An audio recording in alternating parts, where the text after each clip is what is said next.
If you're dealing with guilt from your parents, particularly if you're heading home for the holidays, why aren't you staying the whole weekend? What do you mean you're not going to be here Friday night? You don't want to stay at the house? If you're starting to get that, I've got some advice for you. First of all, wrap your brain around this. When your parents express guilt, it is a disguise for love. And here's the thing about guilt. Guilt only works if you allow it to affect you. And so here's what you're going to do the next time your mom or your dad says something and you start to feel guilty. First of all, you need to create some emotional distance. So realizing that you're starting to feel guilty, that's the number one step. The second you realize, oh my gosh, I feel guilty. Now I'm not going to be there for 2 nights. Why? Stop, create some emotional distance, and realize that guilt isn't about you. It's about the person that's making you feel guilty. You see, your mom and your dad, they were probably parented by somebody who made them feel guilty. They were taught to do this as an expression of love. The second thing that you're going to do once you have the emotional distance and you realize, oh wait, this isn't my thing, it's their thing, you're going to address it because nobody sees this coming. Human beings are marvelous about tiptoeing around issues. The second that you get clear, it is amazing how people change around you. So you're not going to let the guilt land on you. You're going to see it coming, you're going to create the emotional distance, and then you're going to address it. So how do you address it? You address it by talking about the real issue. You say, Mom, instead of complaining that I'm not going to be home the entire weekend, could you please just say what you really mean, which is that you love me and that you miss me and you would like to find more ways that we can spend time together. And your mom will go, what? Because we don't talk about the real issue, which is when parents don't get to see you that often, they miss you. That's it. And instead of saying that, and instead of saying they love you, we speak through guilt trips. You don't want to buy a ticket to their guilt trip, do you? So this is how you're going to stop it. You're going to see it coming. You're going to create emotional distance. You're going to realize they were taught to do this. They don't know any better. And then you're going to address it and redirect it and talk about the real issue. Because here's the deal. Guilt has nothing to do with you unless you allow it to have something to do with you. When somebody who loves you expresses guilt, it's a sign about them. You know what the sign is? It's that something about your relationship isn't going as they expected. They thought you'd live closer. They thought your job wouldn't be so busy. They had these grand visions about how Thanksgiving was going to go and the whole family would be there for 4 or 5 days. And they want you there because they love you. Even though you have a rough relationship, they still love you and they still want to see you. So when you're not there for the amount of time that they expected, or things don't go how they expected as parents, they express guilt. I'm not saying it's the right thing to do, but it's what they were taught to do. And so you understanding that is going to help you create an emotional distance. And then you're going to teach your parents to speak to you differently. Oh, you can only come for 2 days. I understand. Here's the deal though. I love you and I really miss you and I really wanted you to be home for 4 days. So do you think we could find some time to spend time together at another time so I can see you? Because that's really what the issue is. Look, you can't control what your mom or dad is going to say. You can't control how they're going to react to the news that you're only going to be there for a night or 2. But you can control how you react. And remember, guilt only works if you allow it to. So where are you feeling guilt? Yeah, so I'll call it toxic guilt, right? Which I don't have much of anymore. But in the past, I had this guilt that riddled me in a sense of I was living a life that wasn't in line with how my adoptive mom had raised me, right? So she'd raised me to be beat all the statistics, played in the NFL, and at some point, I'm divorced, suicidal, everything's down, I'm out of shape, right? And I had this heavy guilt that was like, I messed it all up. I don't deserve to have more. And because of that, I didn't do much. And then at a certain point, I was like, no, I deserve more. Like she would want me to do more. And now I have it as a guiding guilt, I call it, which is I don't want to go. I'm aware of it. I'm not going to say I don't have guilt. I do. But because of that, in a moment my son comes in or I'm doing something, he says, hey, can we do this? Like, yeah, put it down, tuck it away, because it's guiding me in the right direction from past stuff. And I think that has been one of the things that I've dealt with. And I think I'm finding a lot of other people might have. Do you have personally any of those kind of things that may be like, I can attest it may seem similar? Well, first of all, I love the distinction toxic guide versus guiding.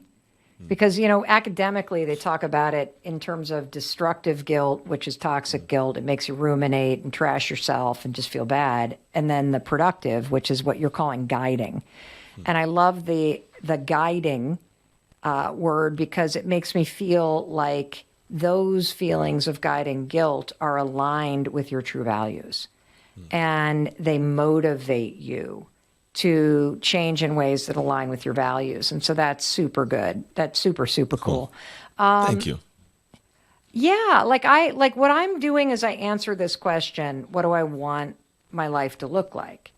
Is I'm looking for areas where there is friction. So any area, kind of friction? I'll give you an example. So this morning I was talking with somebody that works on my team, and we were talking about the newsletter that's going to go out this week to our newsletter list. And we have a huge newsletter list. And I got to be honest with you. I hate writing the newsletter. I hate it. It's honest. I fucking hate it. Like I'll like just put an exclamation point on it. All right. And I feel a lot of pressure around it because there's 800,000 people on the newsletter list. And I don't even know what the newsletter is, honestly. Like sometimes I send out things that 5 things that made a difference in some days I tell a story about something screwed up that happened with the family that's funny. Some days I'll send you, it's like schizophrenic. I don't even know what the hell it is. Like it's this. And anytime somebody raises the word newsletter, I get that itchy feeling over my whole body that, you know how when you come out of the ocean and your skin starts to dry and it starts to feel all itchy? That's how I feel when somebody says the word newsletter. Because the process of writing it, creating it, all of it creates a ton of friction for me. The process is broken. I'm not clear about what I'm doing. Like it's just not joyful. Yeah. And one of the things I know that I want in my life is I want to have more fun and be more joyful in the process of doing work. And there's a lot of things that I do in my work life that is really fun and has no friction. And I feel toxic guilt around the newsletter and the fact that I should be writing something once a week and I should be doing something and I should have a strategy with it. And it just gnaws at me. And finally this morning, we had this huge breakthrough around guilt and around friction. And I said, I realize what it is. Since I don't have a strategy, because I'm not trying to sell you a course, I'm not trying to market to you, I'm just trying to stay connected to you, it's not aligned with my values. Everything that I do is deeply personal and it is intentional.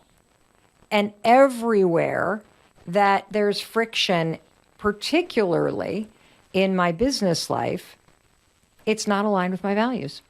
And that's why there's friction. And so I think the answers are revealing themselves to me because I'm answering the question through the negative. I'm listing out all the things in my life that have friction or that I dread or that that deplete me. And those answers reveal what you need to be doing more of and what you need to be doing less of. It's beautiful. It's beautiful because I as you talk through, I'm like, oh yeah, I know exactly what you're talking about. There's just a lot of things, and it's maybe I got to do my own digging, right? Because there's things that we have that are like I don't love it, but I feel like I have to. But it's funny because I can't tell you why. I'm not gonna feel like I have to. and what you're saying is poke into that because I'm sure everybody listening has those things. Now maybe you have a career and a job, you have to do those things, or with your paycheck, right? But in the space of what you're talking about, there are probably things we enjoy doing or we do that do cause friction. Do you think prolonged, if you continue to do this, what's the outcome of those who just kind of like, oh, I just got to endure it. It's just a thing I got to do and accept that. Is it okay to accept it? Should you not? Like if someone's battling that right now.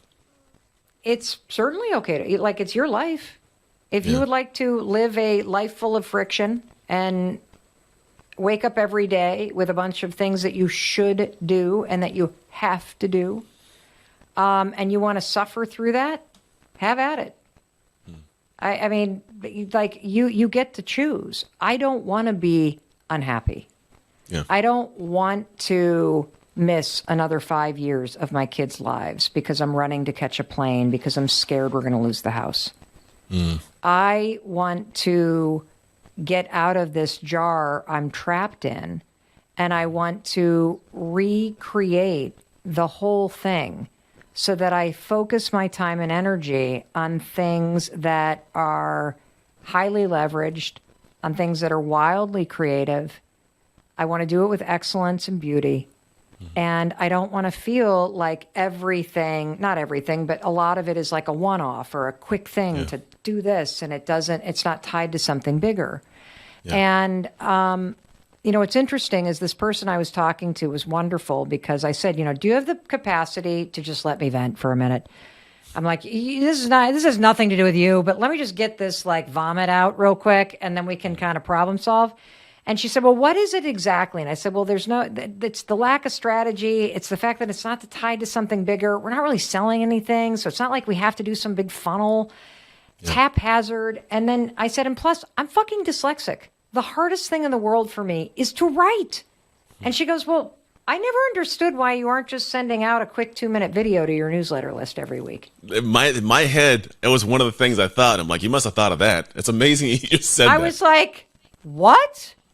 Yeah. We could send a video? She's like, yeah. She's like, the people that sign up for the texting, they just love the little encourage. I'm like, holy shit, you're right. We could just do a 2-minute, here's a Sunday Scaries pep talk for you for the week ahead. Go get them. Yeah. Mm-hmm. Yeah. All of a sudden, Boom. There's no friction. It now is deeply personal. It now aligns with something I love to do. And now I know that we just need to put a process in place, and we also need to not have it happen tomorrow. Yeah. 3 weeks from now, we can implement this. So I'm learning. I like it. No, it's beautiful. I wish I would have like thought of that. We're like, oh yeah, because I said it before. But in my head, I'm like, yeah, we just do videos sometimes. I have a great team that extracts little bullet points in ways that I couldn't say it, and they make it cool words. And I'm like, oh, great job, and we put it out into the world. Now let's talk about guilt. In the research, the biggest guilt gap, researchers call it, there's even a name for it, the guilt gap. Women 40 to 50. That's me. Oh my God. I think it's even older too. We are the ones that are prone to feeling the most guilty. Why is that? Well, according to a neuroscientist at UCLA, this is screwy, but feeling guilt and shame activates your reward center. I don't know why. I have no idea why. And that's why feeling guilty can become a habit. Now, I want to say something about guilt. It's really important that we understand guilt and we get it out of our experience, because when you start to feel guilty, it actually can make you act worse. So when researchers gave women on a diet candy, the women that felt guilty about eating sugar actually ate twice as much candy. So if you can stop making yourself wrong, that's kind of what guilt is, right? Making yourself wrong, feeling uncomfortable about something you're doing. And just accept that sometimes you're going to do things that aren't aligned with your values, but don't actually make yourself wrong. That's where you can start to win. So let me give you the 2 definitions that I want you to really understand about guilt, because I think many of you, I'm talking to you, you may be saying guilt, but what you actually mean is shame. You feel ashamed.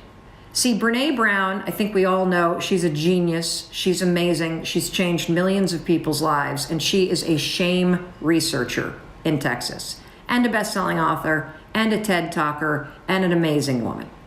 And her research about shame and guilt is so important for you to understand, because shame is when you look at what you did and you say, I'm a bad person. Okay? I think a lot of you are saying you feel guilty when actually it's important for you to admit that what you're actually feeling is shame because you've crossed a line. You're not saying I feel guilty for what I did. You're saying I feel like a bad person for what I did. Big difference. You have got to remove what you did from your opinion about yourself. You can judge something that you did as negative, but do not judge yourself in the negative. That's where you cross a line and you start to carry something with you for a long time. So for example, if you cheated in your past, talk about the cheating. Don't call yourself a cheater. This is something I need to do. Because then you take it out of the realm of shaming yourself, which does nothing but have you drink poison and die by 1,000 deaths. And it puts it into the realm of you owning what you did and framing it in the negative based on your values. Now, guilt, when it is defined in the academic sense, which I don't think is what you're talking about, it's not what I'm talking about. I think most of us are saying guilt and we mean shame. I feel bad about me.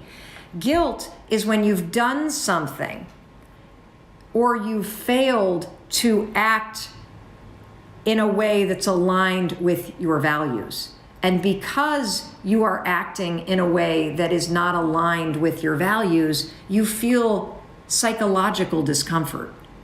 That's okay. It's a good thing when you feel psychologically uneasy if you're not acting in alignment with your values, because that means it's a signal. You see, if you're setting boundaries and you start to feel agitated and uncomfortable that you're setting boundaries with people that do this to you and shake you up and stir up all kinds of emotional garbage, as you set boundaries, you're going to feel psychologically uncomfortable. Why? Well, because your values, you're the kind of person that wants to be connected. You're the kind of person that wants to be supported and supportive. You're the kind of person that wants a tight-knit family. That's part of your values. So as you start to draw boundaries, which you must do, it means that it's going to feel a little uncomfortable because your values are about connection. Your values are about supporting people, and your values are about a close-knit family. And so drawing boundaries, it doesn't mean you're a bad person. It means that if you first start to do it, you're going to start to feel like, wait, is this against my values? Aren't I supposed to call my mom every day? Aren't I supposed to be best friends with my brother or sister? Aren't I supposed to remember everybody's birthday? Aren't I supposed to be the best I can be for everybody at all times? That's what you're going to feel. But I don't want you to say, I'm a bad person. What I want you to remember is, yeah, your values are about connection. And one of the most important people to stay truly connected to is yourself. Yeah, your values are about supporting people. And guess who the most important person is that you need to support? That would be you, particularly when you're around people that keep doing this and shaking things up. And yeah, your values are about a connected family. And you can find ways to stay connected, liking posts on Facebook or having rules and boundaries. Maybe you shouldn't go visit mom for a week. Maybe you should visit her for 2 days, because maybe 2 awesome days is enough. But the full week is some holdover that you've got, and now you're using shame, not guilt, shame, and saying, I'm a bad person if I don't go for a week. I'm a bad person if I'm not there for more than 2 days. No, absolutely not. Again, divide or separate the shame, which is I'm bad, from the uncomfortable nature of drawing boundaries and from the uncomfortable nature of looking at events in the past where you may have done things that are not aligned with your values. Don't make yourself wrong because it makes it worse. Make the thing you did wrong. Take responsibility for it and move forward. Because you know one of my favorite sayings, when you know better, you do better. And if you had known better, you would have done better. And the same is true, by the way, for the people that keep doing this in your life. If they know better, they would do better. And when they know better, they probably will. But as long as they're doing this, you know better than to hang out with them. So it's time to draw some boundaries. You got me? How do I overcome feeling guilty for speaking up for myself against my parents? I know I'm in the right, but I can't help but feel guilty having no or little contact, but at the same time, I have way more peace. Ooh. It's interesting. I'm going to say something that some of you may feel is like completely whacked, but this is a very hard concept. I'm not sure I've ever said this out loud.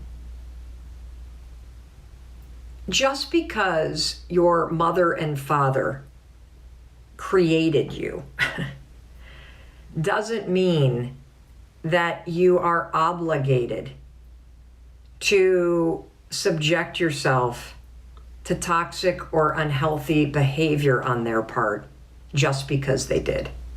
So think about it this way. There's almost like two lives that happen. There's the life that got created when your parents created you in the womb, and that was a 10-month period. And then there's everything else that comes after. And this is the life where you're a full participant in. And just because of the first 10 months doesn't mean that you should be excusing, tolerating, putting up with, or sweeping under the rug toxic behavior, dangerous behavior, abusive behavior. And one of the things that has helped me a lot in my relationship with my mom, which has gotten so good over the past couple of years, is I also stopped making her wrong about a lot of stuff. And I started to have a lot of empathy for everything that she's gone through in her life. And so, one of the things that I want you to understand is I think that you owe your parents gratitude and respect for the fact that they created you. But once you get to the part where you're the adult too, and you're building your own life, you should not be putting up with behavior that's toxic and behavior that's dangerous, or behavior that is destructive, or behavior that is illegal, or behavior that is racist or sexist, or whatever it may be. And, again, your parents will do better when they know better. And they're not going to know better until you tell them.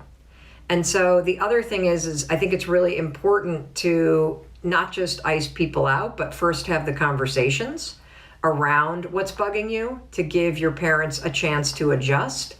But after that, I'm sure you do feel guilty. And you feel guilty because they gave you life.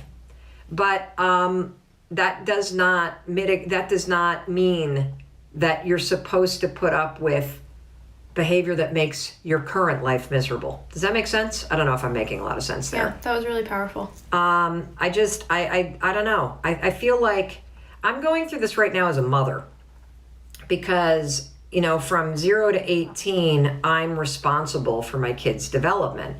But my job as a parent is to not create mini me's. The idea is for them to go off and create their own life. And so my job is to teach them how to think and teach them how to treat people and to teach them to put in the work and to teach them how to face uncertainty and to teach them how to fail and pick themselves back up and go forward again, and to teach them how to listen to what's true for them and follow it. And 9 times out of 10, all of those lessons require me to give up control and get the hell out of the way. It requires me to allow my kids to pursue things that I'm not interested in because they are interested in it. And there has been a massive experience of learning how to let go, especially with my 18-year-old daughter, or our 18-year-old daughter. And letting go more and letting our kids succeed or fail based on the things that they've learned in years 1 through 17 for us. It's been both the hardest and the most powerful lesson for me. It certainly made me a better parent, and it's also made me a better daughter because I can appreciate what my parents must be going through, and how, look, it's I think human nature to want your kids to be exactly like you.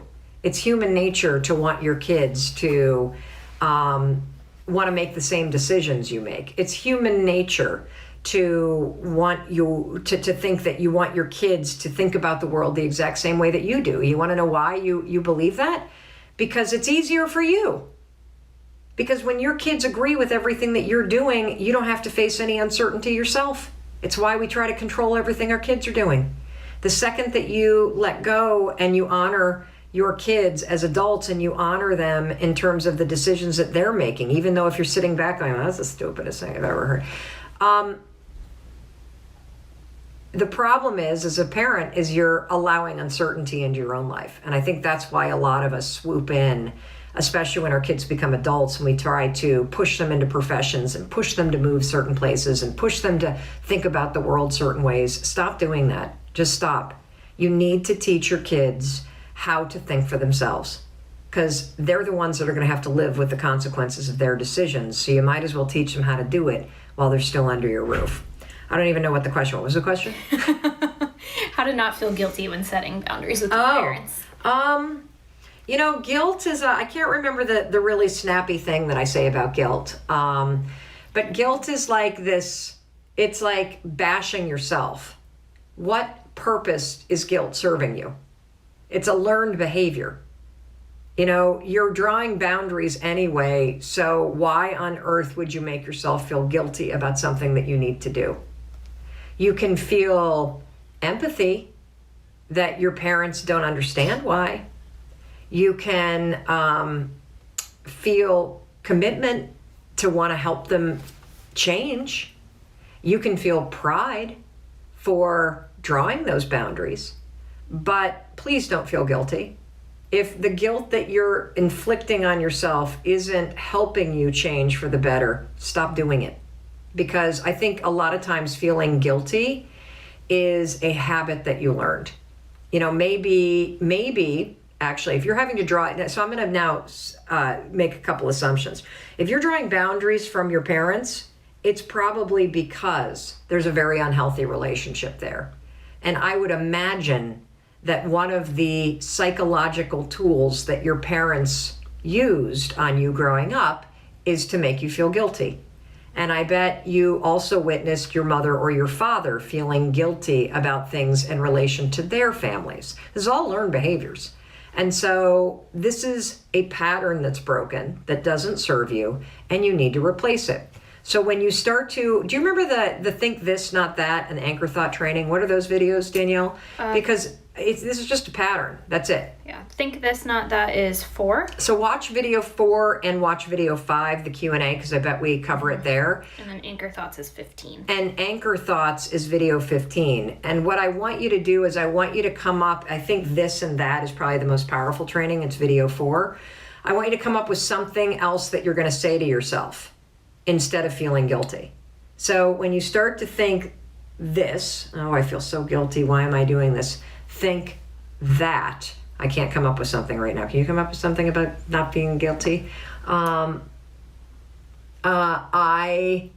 am, there's nothing wrong with setting boundaries. Mm-hmm. I'm protecting myself. Yeah, I'm protecting myself. Or here's the other thing. If I don't need to feel guilty because I've told them exactly what they need to do in order to not make me wrong. They're refusing. Instead of I feel guilty, how about, I need to remind myself they're the ones who are refusing to treat me in a way that is powerful. That's it. Like, come up with something that works for you, but rewatch the training on video 4. I have to tell you something. I've been in the self-help world for a long time. I gotta say, your book triggered me in the beginning, and it gave me all of the feels and ways that I was not expecting. Do you mind if I reveal to you what I sort of discovered from this process? Yes. So are you saying that you started to read The High Five Habit and you got triggered? Mel, the title alone gave me all of the feels. So Why? so here's the thing. I'm not a high fiver. And not only am I not a high fiver, but as an adult, I usually decline if somebody wants to high five. I know. Are you a germaphobe? No, it goes so much deeper than this. So I grew up in a very athletic community, and as a gay 6'6" overweight kid, my memory of high fives is hearing things like Dougal doesn't get a high five because he didn't do anything, and sort of being left out. So when I started reading the book, at first I thought, why do I have such a challenge with high fives? Like even on the Peloton, if people high five you, not a sponsor, but they could be if they want to. If people high five you, I will ignore it. So I started the book and I really wanted to like merge into it. And so what came up for me in the beginning is sort of this past memory of I don't belong here. I'm not a part of the team. I'm not allowed to do this. And I'm really enjoying the book. I was going to race through it before the interview, but I want to sort of savor it because it's been bringing up a lot for me. And so in the moment where I'm in the morning, and I even resisted doing it before coffee, I had a lot of resistance, Mel. You were triggering me. And I got still and I took the challenge. And the first thing that I noticed is you cannot not smile. I immediately smile and it immediately makes me feel good. And by day 3 or day 4, I'm going to get emotional. By day 3 or day 4, what came up for me was I'm in this game. And it may not be a lacrosse game, and I'm not going to cry. And it may not be like a soccer game, but I'm a 44-year-old man now. Like I'm in this game and we can celebrate ourselves. Who knew? Who knew? It's been a wildly confronting process to not only discover this thing called the high five habit, but to unpack all of the science and research that explains A, why we resist it, B, why it's hard not to smile or cry or laugh when you do it, and C, why it has such a profound impact on people. And you know what I'll say is, number one, you're the first person that I've talked to that has brought up a negative memory around high fives. And so I'm absolutely thrilled to talk to you about it. And given that you have this negative association with a high five based on your lived experience, and you still push through the resistance, and you also were able to feel the impact of it, proves even further to me why this is such a profound habit. And the reason why is because it works from the inside out. Yes. And even though those bastards teased you and bullied you and left you out of receiving a high five, and so your lived experience and association when you thought about it was negative, the fact is that your brain's neural association and your nervous system's programmed association with a high five was still profoundly positive. Oh, 100%. Yeah. Yes. And I have to own my own. What I realize as I'm sort of going through this process is I think I've perhaps even designed situations where I've either mentally left myself out or designed it so that I feel left out. Because I thought, now, why would I reject a high five? Because I celebrate it when I see other people doing it. But I still think there's that shadow side, inner child thing of, it feels like someone's handing me a lacrosse stick at first. And I don't play lacrosse, but now it's like, no, I can, and I consider myself someone that wants to uplift other people and give energy to other people. And obviously it goes deeper into just the high five in the morning. It's about self-care and congratulating yourself. And that's a struggle for me. So it was really interesting to give myself permission to do it. It goes even deeper because it's actually about self-worth. Yeah. And about self-love. And, you know, I want to unpack something that you just talked about, which is, as you've been reflecting on the fact that it's not really just about, you know, this represents what people who play lacrosse do. This actually represents something deeper because it represents acceptance. It represents support. It represents celebration. And it doesn't surprise me, given the amount of bullying and badgering and crap that you have had to take as a 6'6", overweight kid who is also gay, proudly gay, but you grew up in a time where it was not celebrated by your peers and not something that was the norm. Right. And so, I want to acknowledge that when you are somebody whose very existence is bullied and who feels like he doesn't belong because the laws say that you don't, or because the kids treat you differently, you develop protection mechanisms. Yes. And one of the biggest ones is to just pull yourself out and to be in the corner and to hide who you are because it's safer. Yeah. That way you don't get bullied. That way you don't get badgered. And so, first of all, give yourself you get a gold star for the fact that you're recognizing it. Yep. Secondly, the high five in that lane, when you're somebody who is coming into and back to yourself, right? And when you're somebody who now realizes that you deserve to be fully seen for who you are. When you start to high five yourself, what happens is it's not like a fuck yeah, like a sounds like, oh, like, bro. That's not what the high five habit is, actually. Right. It's actually grounded in compassion and empathy and support of self. And so the reason why you smiled when you did it is because your brain doesn't know the difference between watching somebody else high five someone else or receiving a high five or giving a high five to someone else and you high fiving yourself. Yeah. To your brain, the physical action becomes the trigger that unlocks all of this lifetime neural association with the high five. Now, you cognitively were like, screw the high five. That's for dickhead lacrosse players and those. Right. Wouldn't even give myself a chance at first. Get it. Yeah. Yeah. But your brain still recognizes this as that gesture that people that like each other do to one another. So when you physically raise your hand to high five yourself, you can't think anything negative because your brain grabs all the programming that's already in your subconscious and then starts to marry it with your own reflection. So I'm not surprised that you're starting to have breakthroughs around, wow, I've really taken myself out in certain areas of my life. Wow, I'm so hard on myself.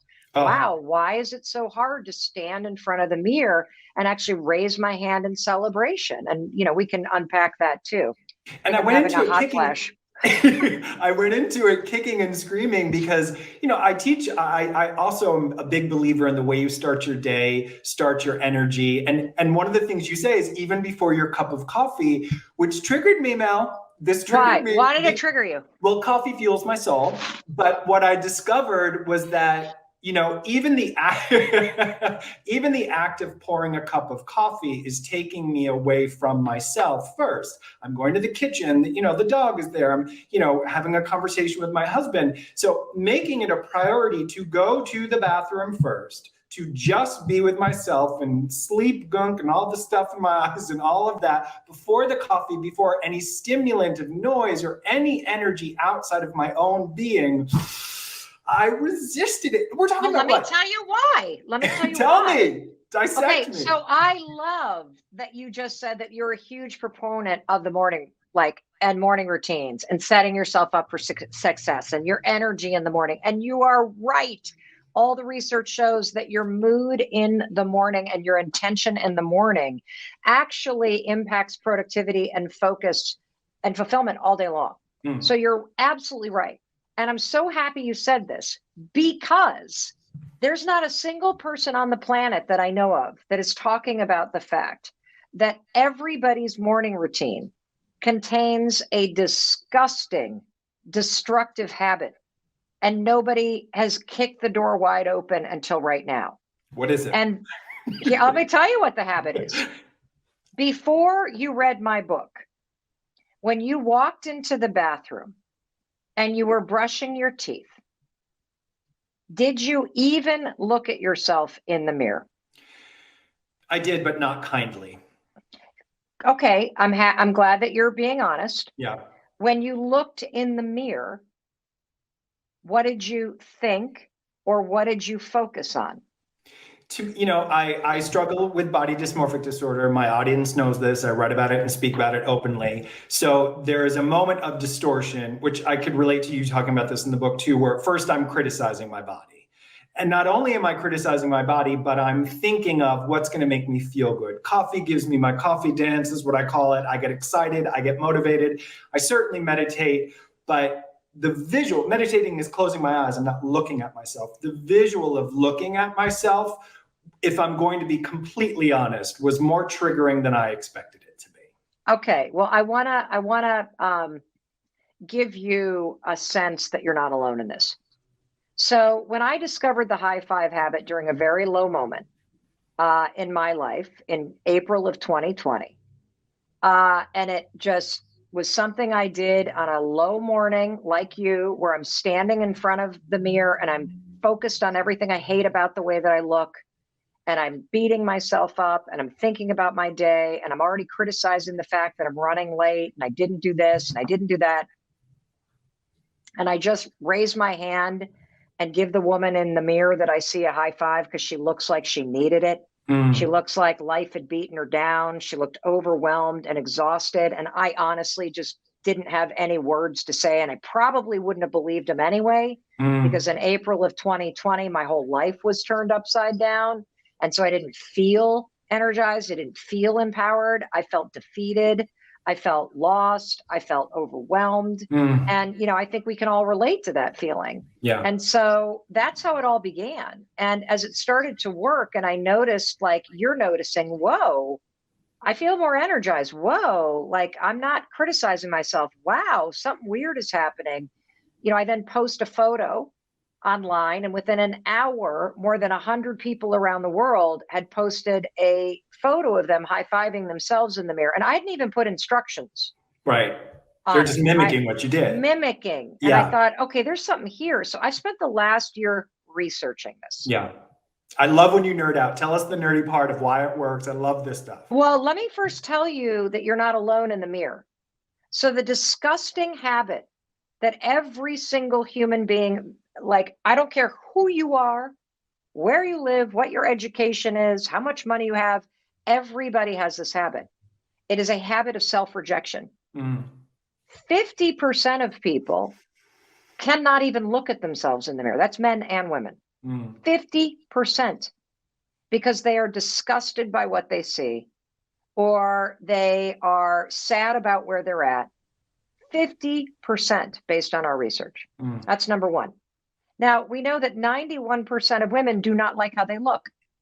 And so if you can look at yourself in the mirror, you're in the minority. And if you do look at yourself in the mirror, what we know based on research is almost everybody focuses on what they don't like.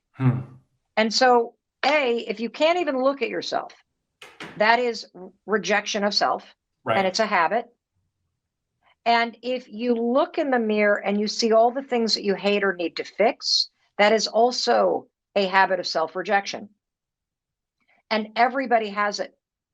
And nobody's talking about it. And what the high five habit actually does at its deepest level is it teaches you, using simple science, to break the habit of self-rejection and to replace it with a habit of self-acceptance, self-validation, and when you repeat this over time, a habit of self-love and self-worth. And so here's why this feels weird. The reason why high-fiving yourself in the mirror feels weird is that you are breaking that habit of self-rejection. And whenever you are practicing any new habit, it always feels weird. That's how you know it's working. Right. If I lost my right hand today in a car accident and I had to write with my left hand, it would feel weird. And it feels weird, not necessarily because it's new. It feels weird because the habit is now requiring me to plow new connections in my brain that aren't there right now. If your brain is currently wired to reject yourself, to go, ugh, when you see yourself in the mirror, it's going to feel weird to look at yourself for a second and then practice an action that says acceptance, belief, and love. That's why it feels weird. And so the reason why you resist it too is because there's this other habit that we have of judgment. Yeah. And in the bathroom every morning, I want you to consider you're actually not standing before your reflection. I want you to consider that you are in the bathroom with another person. That's a human being in the mirror. And that human being is trying very hard. And they are beaten down by your constant criticism and your hatred and your critiquing and you're focusing on what's going wrong. And they need you to wake up, and they need you to start to see them and to cheer for them and to support them. They need that from you. This is where the words that were floating through my mind is you are in this game. And if I may say, as it was building, not only am I in this game, but I'm sort of killing it. Like, not gonna lie, like, I love my life. Things are going well. And why would I continue these old tapes? And what's interesting to me as a spiritual teacher, I'm also a teacher as well. I know. That I love when you talk about your struggle, because I have a real issue with toxic positivity. And a lot of times in spiritual communities, I might say to colleagues or friends, I've been a little anxious lately. And I feel like everyone like repels back and it's like, oh no, we can't have a negative thought right now. And, you know, I'm a human being. Yes, I connect with people. Yes, I love to get motivated, but you know, it's been a hard year and a half. There's been a lot of energy on the planet. And I think sometimes when I'm in the stillness of my own being, those quiet moments early in the morning, looking in the mirror, I save some of that negativity and maybe it festers a little bit versus sort of talking about it through the day. And so I love when you talk about your struggle, you're very, very honest about your relationship with that anxiety and stuff like that. And it's really refreshing and so necessary right now. Well, I actually think the reason why you're negative is because it's just a habit. Yeah. I really think that you, like most of us, at some point, we go from these perfect, whole, complete beings that come into this world hardwired for celebration and self-love, confidence, and resilience. You know, you never see a baby take a step back from a mirror and go, God, my thighs are fat. Like you just like it doesn't happen. Right. And at some point, whether it's because of abuse and trauma and criticism in your home, or what happens to absolutely everyone is when you enter school and the driving survival mechanism is to fit in somehow. Yes. Your brain goes from a self-love machine into becoming that sorting hat from Harry Potter. Where if you've ever, you know, we can all remember back to that moment in elementary school where you've got your tray in the cafeteria and you're looking around for where you want to sit and your heart is pulling you towards the group that you want to go to. But the sorting hat brain, who's just trying to protect you, is like, you can't go over there. Those are the lacrosse kids. Oh, you can't go over there. You don't look like them. Oh, you can't go over there because you don't have the same kind of clothing or money or whatever. And your brain is just trying to keep you safe. Right. But you start the habit of rejection of self from a very young age. And it's just become a pattern. That's all that it is. Like, you're not broken if you criticize yourself. Right. You have a pattern that is broken. It's incredibly normal when you stop and pause and assess how you feel about your own life and the state of it.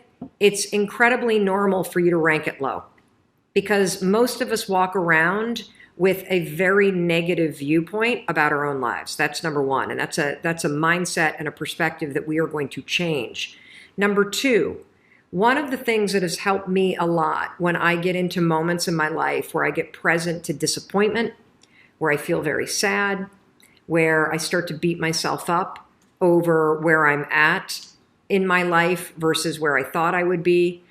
Specifically, what comes to mind is when I was facing bankruptcy and I was 40 years old and we, had 3 kids, and I thought I should be in a different place in my life, and thinking and judging my current state against where I thought I would be, it made me sink even lower. And so what you're experiencing is very normal. The fastest way to stop beating yourself up, the fastest way to stop feeling regret over where you're at in your life right now, is to literally say to yourself, I did the best I could. I did the best I could. Because guess what? If you could have done more, you would have. And so if you literally just accept where you are, you're not feeling connected, you're not where you wanted to be, you're disappointed with how your life has turned out up until this moment, that's okay. But the first thing that you need to do to free yourself of that negativity is to say, hey, if I was capable of doing more, I would have. I remember there was a moment in time where, this is a really stupid example, but there was a moment in time where a lot of our friends started buying bigger houses or joining private clubs, or they were able to take their families on very expensive vacations. And that was just something that was not a possibility for me and Chris at the time. And I remember spending years beating myself up, years comparing myself to the people that had nicer clothes, nicer cars, nicer watches, nicer vacations. And it wasn't until I said to myself, well, if I could have afforded those things, I would have bought them, maybe. If I could have afforded to join the club, I might have. I couldn't afford to do it. And there's a massive amount of freedom that comes when you just stop beating yourself up and you acknowledge that if you could have changed it sooner, you would have. But here's what's cool. Once you say that, now you can change it now. And that's what this program's about. So cool to feel the sadness, okay and normal to feel the disappointment, and then say to yourself, hey, I am where I am. If I could have done more, I would have. And now it's time to move on, because guess what? You can do more. You signed up for this program. You're taking your life and the things that you want to change about it very seriously. And the skills that we're going to teach you are going to help you. They're going to help you free yourself from the mental jail. Because I'm going to tell you something. If you spend the next year, which many of you were going to, you were going to spend the next year telling yourself, my life sucks. I should have done something sooner. You are going to spiral in your own head as you beat yourself up over and over and over again. And that's got to stop. The reason why you haven't changed your life to date, you want to know why? It's because your mindset has blown. It's because you live up here. You don't live out in the world, you live up here. And up until this moment, up here has been a very negative place.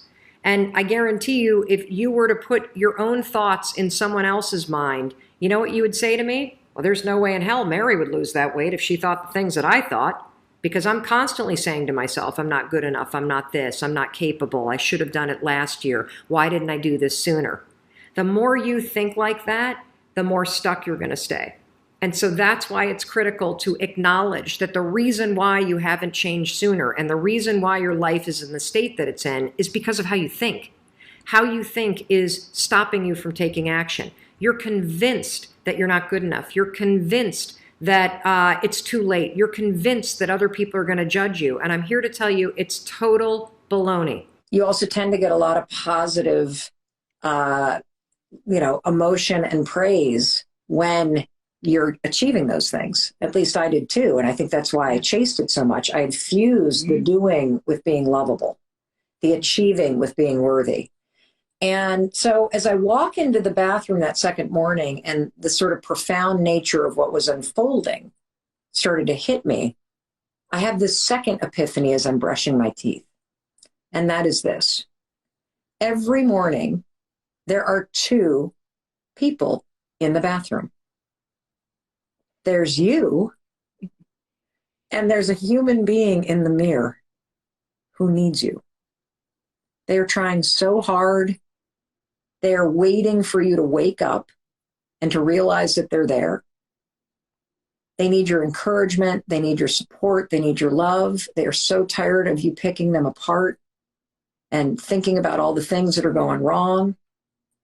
And as I put my toothbrush down, I remembered the fact that yesterday, the day before, I had been researching, how do I need to change right now? Because I have all these people on my team. How am I going to show up for my family? And I found this piece of research from Harvard that says that if you take just less than a minute of intentional reflection about how you're going to show up for the people that you're leading, and this could apply to your family, anybody, it changes your focus, your productivity, it changes your mood, it changes how you show up, your ability to impact. And for whatever reason in that moment, it all fused together. And I thought, well, what if I do that for me? And I asked myself a question I had never asked myself before. And it was this: who do you need me to be today? Like, I asked the woman in the mirror, who do you need me to be today? How can I show up for you?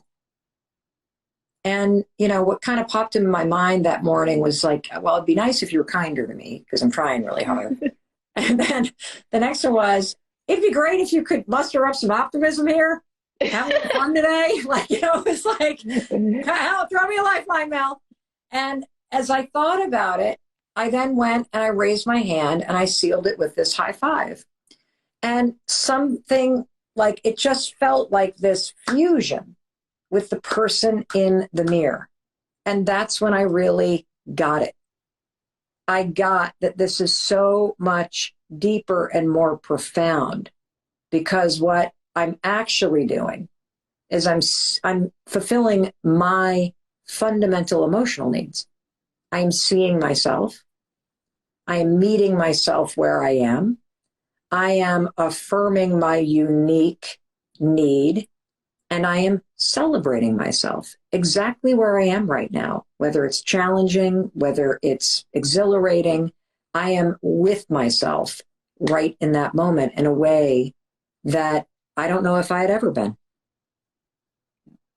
I think it's really, pivotal. And I want to reiterate this because I think it's such a great point of understanding. Back to that onion analogy again, when you said there's two people, right? And I could go as far to say that so many of us have different masks, different selves, right? The core, like we were just talking about, is who we really are. Mm-hmm. Though so many times in our day to day, we are showing up in all of these different ways, playing all of these different roles. And there is an us that we need to, and the journey becomes about connecting back to. So a lot of us are kind of at odds with even ourselves in so many moments because we're so practiced at showing up in all of these other ways that we've lost so much sight of the authentic core within each of us. And what you're also illustrating, I think that's so important, is the practice of that reconnection, right? And many of us start by not knowing, not seeing ourselves, not knowing what there is even to see or to self-express. For me, I share this story often. When I came to the awareness that I, like you and like many of us, filter the whole world through everyone else and what their needs may be, I had a big gaping hole of knowledge. I didn't know myself. I didn't really know that person in the mirror. I did know that we do, I believe, as humans universally, I don't care where you're signing onto this live right now around the globe, we have at our core the desire to be seen, to be heard, to be just in full self-expression, and for that to be enough. Yet I didn't know who that person was. So I share this because I do want to speak to the people who, as we begin to look in the mirror, and for a lot of us, it might just be a concept. Okay, there's an authentic self in there where I don't know where that person is. I don't know what that person needs yet. And that's when we begin the journey to explore. Because I, like many of us, didn't know at first, was profoundly uncomfortable with even beginning to ask those questions. What do I need right now? Can I just be enough in this moment? And it is the question that sets us off into the journey. And I share that because I know a lot of us, we want to know the answers, or we think we should, and then we shame ourselves out of even taking the journey into exploring those. But for me, I'll share, that's how my journey began. Not knowing at all, with incredible discomfort, even around stopping to even ask myself those questions. And of course, like you said, it does not happen overnight. I say there's no light switch here. Oh, I heal now. And again, I want to highlight the practice of it, right? Because there's concepts, there's books, there's, people and teachers and tools and techniques, and they're all in theory until, like I say, we bridge the gap from theory into action. And that's what I've always resonated so much with your work, from the 5 second, this idea of the tool. How do I practically apply this?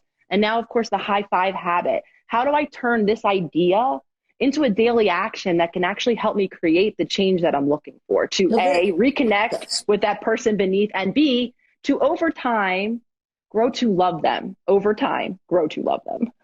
I love the overtime. Speaking of noise, especially with social media, and I know you're a force for good, positivity out on social media, but there's the other side. I'm going to be honest. I can't help but look and see, like, oh my goodness, I feel like less than if I don't have this, if I don't have that, or I'm not doing this and everyone's doing this and I'm not doing that. And no matter how much I'm going to be honest, like I personally work to, align, stay focused on what I'm doing, love myself, be great. I still get caught up in comparing sometimes and wishing I had something that I don't have, or feeling like I'm behind because I'm not there yet. I'm not where Mel is. I'm not doing this. What is that? That's being human. Yeah. And that is your desire. Yeah. Blocked by insecurity. Mm-hmm. So comparison, jealousy, envy, all that stuff where you put yourself in relation to somebody else. Yeah. And you use that comparison as a way to invalidate or reject yourself. That is human nature. Yeah. And one of the things that the high five habit can help you with, because you will never go through a day in your life, I believe, without looking at another human being and going, I wish I was as tall and as beautiful and as healthy as Koya.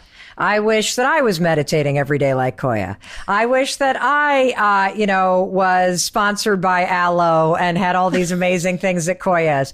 I wish I, lived in this incredible neighborhood that feels like a Costa Rican yoga retreat. I wish there's so many things that I don't even have a camera set up like this. So I'm like, I wish I was set up like this, like Koya is. So when you start to realize that all of that yearning, that is what comparison really is about, is desire that's blocked by insecurity. So when you find yourself comparing yourself to somebody else, and you find it to be in the lane of jealousy or invalidating you or comparison, just take a pause for a second and let's flip it with curiosity and let's go, oh, well, what's that about? What's that about? Yeah. And the message that I've gotten loud and clear for myself lately is, oh, I want to get off the road. I want to spend more time taking care of myself and practicing mindfulness and creating content. And I want to launch a podcast.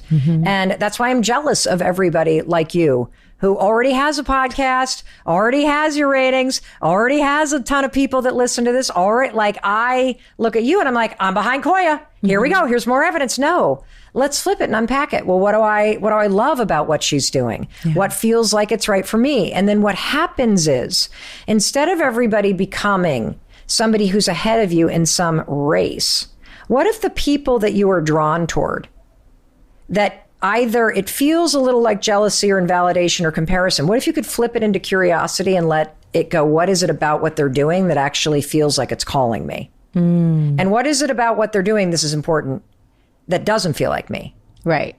That part. Yeah, that part. That part's important. Yeah. Because otherwise you go down this huge, long lane that's not for you. Correct, because you're driven by your insecurity instead of your curiosity. Because curiosity opens the door for your desire to flow through. Right. Insecurity locks your desire in a cage. And it eats you alive. Because when you feel like you're losing a race, you're not motivated to take the actions and to take a step toward what you want. Right. And so I think when you flip it into, Koya is a light on the path of my life. She's not ahead of me. She is in service of my mission. because there is something about what she's doing that lights up something in me. And her example is lighting the path I need to walk down. I love that. That's the way that I look at you. And I want to say something else. So yesterday we were at our friend Lisa Bilyeu's house, and we have, I feel like I have, at the age of 53, the female friendships that I have always longed for in life. And they're new friendships. And whether it's Amy, who is sitting on the floor here, who is out of reach, who is a new friend, we both moved to Vermont. I mentioned her in the last chapter of the book. Yeah. Shipwrecked there, thinking we made the worst mistakes of our lives. Or all of our friends, from Glow to Maria to Marie Forleo to Lisa Bilyeu to the Boss Babes to Roddy to just this incredible group of women who, interestingly, were all sort of in the same space of self-empowerment and self-improvement and authors and content creators. I don't feel competitive with anybody. I don't feel insecure. Like, I feel so supported and lifted up. I've never had a friend group of women like this. And what was interesting is yesterday you and I were talking, and you were, just remarking at how awesome it is to see the High Five Challenge going with 100,000 people, 103,000 people as of this morning. Yes. From 91 countries, 30,000 comments of high fives and people's putting up selfies and allowing themselves to be seen and supported by this community. It's so exciting. We'll talk more about it at the end of this, and Koya will give you a link that you can follow to sign up for free and take this 5-day incredible challenge. But you said to me, I'm waiting for it to be my turn. Because you're relaunching your book. And I said, when are you doing it? And you said, I'm waiting for it to be my turn. And here's something that I want to say about that. I think that's a beautiful thing if the waiting is grounded in faith that there is divine timing to everything. Right. Because I think we put pressure on ourselves to believe that right now or tomorrow or as soon as possible is what you're supposed to be doing. That's powerful. And I'll tell you why I say that. And I tell you why I feel the same way. I don't feel any comparison or any cattiness or any of that of course, I'm sure you felt before and I felt before. And I think it's because everyone is very secure in who they are and what they have to offer. And I'm going to say this because this is very important, and I'm just feeling it more because I think we're both calling powerful female energy into our life, as well as all of those women that you mentioned. When you are a high-powered, high-shine woman, I think it's important to know you want to shine your light, but everyone is not going to be on the stage at the same time. Yes. And right now, you're on this stage and we're all supporting you and getting behind you and uplifting you. And I think that's really important to call out. And I'm glad you brought that up, because I've noticed it's like if everyone's fighting to be on stage, then one, it's not clear because everyone's talking at the same time, but now we're uplifting you and your book and your philosophy. We still got things going on, but I think it's important to know that when you're in a group, how to hold space for other people without it being all about you. And that's what I mean when I say when it's your turn. It's just like speaking. It's like Mel speaks and the next person speaks and the next. And I think it's very important, especially when you're calling in more female, high-powered, high-voltage relationship, is to give everyone their turn. Yeah. And what I was just thinking about is how if you think about the history of time, women always came together to do that, particularly around births. Yeah. Supporting one another in your time to bring life to something. And I feel that incredible energy with this group. And it's been so life-changing to be on the receiving end of it that it makes me 1,000 times more excited to be on the giving end of it. But so I wanted to also say, though, that what's interesting for me is that in the when I think about my life, right? And I think about the fact that we wrote the 5-second rule 5 years ago. And that book never got any press whatsoever. Like literally nothing. There was not a high voltage female energy because I was not secure with myself. I was not attracting shit. I was in survival mode still. 5, 4, 3, 2, 1. 5, 4, 3, 2, 1. 5, 4, 3, 2, 1. Go, go, go, go, go, go, go, go, go. Literally 6 years ago, there were still liens on Chris and my house from the financial mistakes that we made and a business failing 6 years ago. Yeah. As I'm on stages around the world talking about the 5-second rule, there are liens on my freaking house. Yeah. And so what's been interesting is I have for 4 years tried to write another book. I have tried to force it. I have tried because I felt scarcity. I have tried to just do it. And so when you said that yesterday, that I'm waiting for my turn, it made me realize now that I've seen both the 4 years of frustration when I was trying to force it, it wasn't my turn yet. That's powerful. And the resistance and the fact that the thing wasn't coming, the idea wasn't coming, it didn't feel right. Like I literally probably dictated 5 or 6 books in that period of time. Wow. Fired by a publisher because I couldn't get anything done. Like just could not happen. And the high five habit, I think again, was a moment where after all of that waiting, which I got myself through. So how do you say, what is this, the phrase you say about affirmations? Changing your limiting beliefs to liberating affirmations. Liberating affirmations. Yeah. So the liberating affirmation that has really gotten me through these last 5 years is this moment is preparing me for something amazing that hasn't happened yet. Woo, that's good. Every time I couldn't come up with something, a publisher's canceling a contract, I screw something up, I stall out, I see somebody else kind of getting the spot that I thought I was meant to get, I get fired from my dream job, whatever it is. This moment is preparing me for something amazing that hasn't happened yet.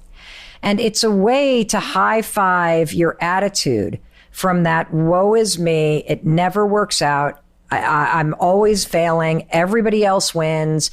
I'm not part of that club of cool people that help each other. Like the whole thing. Yeah. This moment is preparing me. And I think everybody has been blown away by the fact that how on earth, Mel, were you all of a sudden on 53 podcasts Amazing. that released all within the same 3-week window? And I'll tell you why. Because for the past 5 years, I have been on 3. We couldn't even get publicity for my daytime talk show. Wow. And at the moment, I'm like, woe is me. See, I'm the bad news bear. See, nobody, like even when I have a daytime talk show, I'm such a failure. Nobody wants to actually even write about it. If you Google the talk show, the only article you will find is when Snooki came on the show. That is the article you will find about my show that aired 167 times. Wow. And was the #1 talk show on WGN in Chicago. And like that's what you will find. And I now know, and I would say, Mel, don't get yourself all up in arms about Tamron Hall and Kelly Clarkson and Ellen and all these amazing people that you once loved and now hate because they're beating you to what you thought you need. You know what I mean? Yeah. Don't go there, Mel. Right. This moment is preparing you for something amazing that hasn't happened yet. I love that. And you know what it's preparing me for? Yeah. The High Five Habit launch. Wow. Because that's what God and the universe wanted the world to know about. Hey, it's Mel. Thank you so much for being here. If you enjoyed that video, by God, please subscribe because I don't want you to miss a thing. Thank you so much for being here. We've got so much amazing stuff coming. Thank you so much for sending this stuff to your friends and your family. I love you. We create these videos for you. So make sure you subscribe. Mwah.